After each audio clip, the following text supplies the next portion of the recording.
अब आता है अगला टॉपिक, प्रॉब्लम कंस्ट्रेंट्स। ये क्या होती हैं?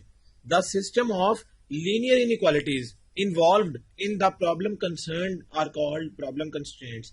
यानी जो हम लीनियर इनइक्वालिटीज के जो क्वेश्चन सॉल्व कर रहे हैं, बेसिकली इसको हम कहते हैं कि ये प्रॉब्लम कंस्ट्रेंट्स हैं। यानी इनको निकालना है, हमें इनको सॉल्व करना है। तो होता क्या है कि इसमें कुछ चीजें हैं जिनको हम स्टडी कर लेते हैं, जो कि अगली एक्सरसाइज में भी यूज होंगी। उसमें सबसे पहले आता है फिजिबल रीजन। गौर करें, फिजिबल रीजन क्या चीज है? Such a region which is restricted to first quadrant is referred to as feasible region. यानी एक ऐसा रीजन, इसको हम आगे एक्सप्लेन करते हैं कि इसका मतलब क्या है। एक और डेफिनेशन आती है फिजिबल सोल्यूशन की। वो क्या है? Each point of the feasible region is called a feasible solution. और तीसरी चीज जो इसमें आती है बहुत इंपॉर्टेंट, वो है feasible solution set. A set consisting of all the feasible solutions of the system of linear inequalities is called a feasible solution set. यानी फिजिबल रीजन वाला जो पॉइंट होता है वो फिजिबल सोल्यूशन है, और फिजिबल सोल्यूशन को अगर हम सेट में लिख लें तो वो फिजिबल सोल्यूशन सेट होता है। यानी जो हमने बात की कि अगर हमारे पास ये एक्स एक्सिस और वाई एक्सिस हो, ये एक्स है और ये वाई एक्सिस है। अब ये वाला जो क्वाड्रेंट होता है, ये वाला जो हमने टिक किया है, ये होता है फर्स्ट क्वाड्रेंट।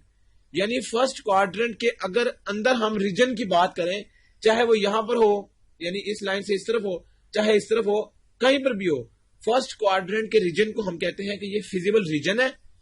और इसके जो पॉइंट्स होते हैं, यानी जो पॉइंट से मिलकर ये रीजन बनता है, उसको हम कहते हैं फिजिबल सोल्यूशन। और अगर हम इन सब पॉइंट्स को एक सेट की फॉर्म में लिख लें तो वो क्या कहलाएगा? Feasible solution set. तो ये इंपॉर्टेंट डेफिनेशंस हैं तीन। इनमें जो मसला आता है वो ये है कि फिजिबल रीजन और फिजिबल सोल्यूशन ये आपस में जो है ना, वो स्टूडेंट्स के लिए काफी कंफ्यूजिंग हो जाता है। तो क्लियर करना है कि फिजिबल रीजन क्या होता है, फिजिबल सोल्यूशन क्या होता है। तो ये तीन डेफिनेशंस काफी इंपॉर्टेंट है, इनको आपने याद रखना है। अब गौर करें, अब एक्सरसाइज 5.2 हम सॉल्व करते हैं और इसका क्वेश्चन नंबर 1 है और उसका पार्ट 1। गौर करें, बाकी सारे के सारे जो पार्ट्स हैं वो बिल्कुल इसी तरह से सॉल्व होंगे। हम एक पार्ट को अटेम्प्ट कर लेते हैं और इसकी मदद से आपने बाकी क्वेश्चंस को खुद अटेम्प्ट करना है। तो क्वेश्चन 1 क्या है? Graph the feasible region of the following systems of linear inequalities and find the corner points in each case. यानी दो चीजें हमसे मांगी गई हैं। एक तो फिजिबल रीजन को हमने ग्राफ करना है, यानी प्लॉट करना है, और दूसरा हमने कॉर्नर पॉइंट्स निकालने हैं उस रीजन के। तो ये दो चीजें किस तरह से होंगी? पहले हम पहली चीज निकाल लेते हैं, फिजिबल रीजन। तो जिस तरह गौर करें, ये तीन हमारे पास दो बड़ी हमारे पास लीनियर इनइक्वालिटीज हैं, और ये एक एक्स की और एक वाई की भी बता दिया उन्होंने वैल्यूज। तो ये भी बेसिकली लीनियर इनइक्वालिटीज हम इसको कह सकते हैं। तो इनकी मदद से हमें बताना है कि इसका रीजन क्या होगा जो फिजिबल रीजन है। हम क्या करते हैं, हम सबसे पहले जो पहली इक्वेशन थी उसकी कोरेस्पॉन्डिंग इक्वेशन बना लेते हैं, वो ये आ जाएगी। और दूसरी की कोरेस्पॉन्डिंग इक्वेशन क्या आएगी? ये। यानी हमने इसकी इनइक्वालिटी खत्म करके इक्वल टू का साइन यूज कर लिया। इसके बाद जब x 0 होगा तो y क्या आएगा? y आ जाएगा -2। जब y 0 होगा तो फिर x क्या हो जाएगा? x आ जाएगा 3। तो ये हमने यहां लिख लिया। अब इस केस में जब x 0 होगा यानी x खत्म हो जाएगा तो y 4 आ जाएगा, यानी 3 डिवाइड हो जाएगा 12 पे नीचे जाके। और अगर y 0 हो तो फिर x क्या आ जाएगा? 6। तो इस तरह से हम इसके पॉइंट्स जो है ना वो निकालेंगे। सबसे पहले ये a पॉइंट, ये b, ये c और ये d। और हमें पता है कि इसको हम इक्वेशन 1 कह लेते हैं और इसको इक्वेशन 2। अब हम यहां पर ग्राफ प्लॉट करते हैं। गौर करें, ये एक्स एक्सिस और ये वाई एक्सिस था। इसका नेगेटिव वाई में भी जा रहा है, इसलिए इसका -2 भी हम प्लॉट कर लेंगे। और मैक्सिमम एक्स की केस में वैल्यू कहां तक जा रही है? 6 तक। 3, 4, 5, 6। इसका मतलब है कि एक्स की तो हमने वैल्यूज प्लॉट कर ली और वाई की मैक्सिमम वैल्यू 4 तक जा रही है। 1, 2, 3, 4। तो हमने यहां पर प्लॉट कर लिया। और नेगेटिव एक्स एक्सिस में भी हम 1-2 वैल्यूज इसकी प्लॉट कर लेते हैं। अब गौर करें, ए पॉइंट है x 0 और y -2, वो ये आ जाएगा, ये ए पॉइंट। बी आ जाएगा y 0 और x 3, ये वाला पॉइंट, इसको हम कह लेते हैं ये बी है। अब गौर करें, हम ए और बी को फौरन से मिला लेते हैं ताकि हमें कंफ्यूजिंग ना हो। यहां पर ये हो गया पहली वाली लाइन, इसको हम 1 का नाम दे लेते हैं। इसके बाद है 2 वाली लाइन। 2 लाइन हम प्लॉट करेंगे किस तरह? 2 पॉइंट्स इनसे x 0 y 4। वो आएगा ये वाला पॉइंट, ये आ गया सी पॉइंट। इसके बाद डी है y0 और x6, तो x6 आएगा ये और y0 भी यहीं पे रहता है, तो ये डी पॉइंट। अब गौर करें सी और डी को हमने आपस में मिलाना है, तो ये दो हमने, ये आ गई लाइन 2 और ये लाइन 1। अब दो लाइंस तो हो गई। ये जो x ग्रेटर देन 0 या इक्वल टू और y greater than equal to 0, ये हमें हेल्प करेगा हमारा रीजन प्लॉट करने में। गौर करें x ग्रेटर देन 0 और y ग्रेटर देन 0। अब पहली चीज ये है कि इसमें फिजिबल रीजन की बात हमने की है, और हमने जब फिजिबल रीजन की डेफिनेशन पढ़ी थी तो हमने कहा था कि ये ऐसा रीजन है जो पहले क्वाड्रेंट में आता है, इसके अलावा किसी क्वाड्रेंट में नहीं। तो अब देखें, अब जो लाइन ये x ग्रेटर देन 0 और y ग्रेटर देन 0 बता रहा है हमें क्या।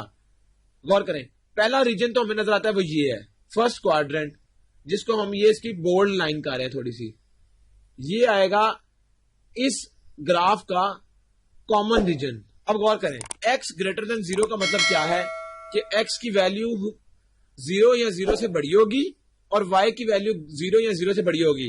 ये बता रहा है कि ये पहला क्वाड्रेंट होगा। ये जो दो कंडीशंस हैं ये बेसिकली हमें बता रही हैं कि फर्स्ट क्वाड्रेंट की हम बात कर रहे हैं। हमें पता है कि फर्स्ट क्वाड्रेंट में ही x और y पॉजिटिव होते हैं, बाकी सब में नेगेटिव हो जाते हैं, या x नेगेटिव होगा या y। तो ये चीज भी हमें बता रही है कि पहला क्वाड्रेंट, तो पहले क्वाड्रेंट में देखें इनका कॉमन रीजन कौन सा है। गौर करें अगर हम बात करें इसके पहले रीजन की, तो इसका पहला रीजन यानी फर्स्ट क्वाड्रेंट वाला जो रीजन है वो तो ये बनता है इस तरह से। लेकिन हमें कैसे पता लगेगा कि इसका रीजन हमने कौन सा उठाना है।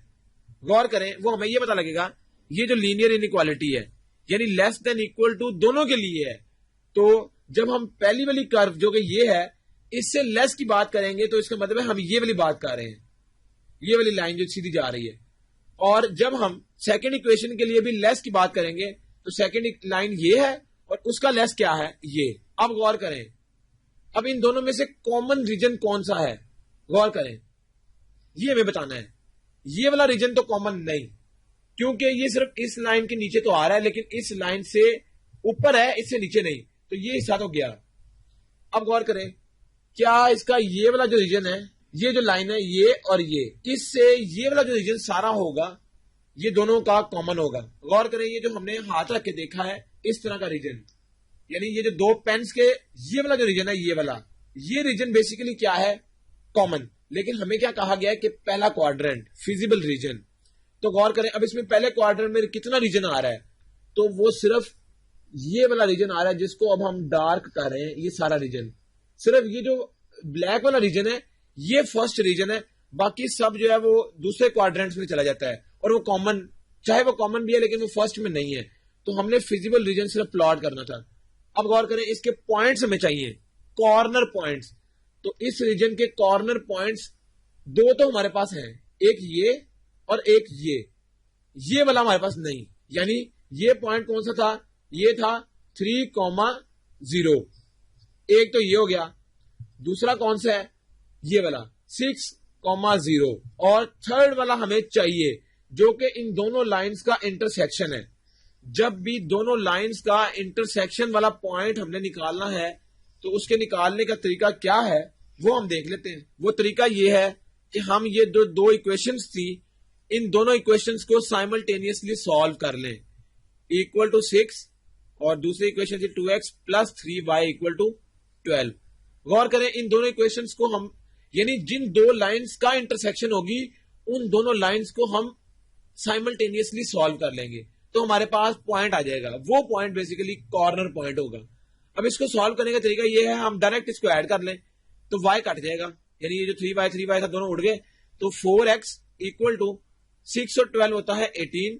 यहां से x क्या आ जाएगा 9/2 या 4.5। अब ये x हमारे पास आ गया, तो जब x तो हमारे पास निकल आया, जब y को हमने ऐड किया तो ये कट गया।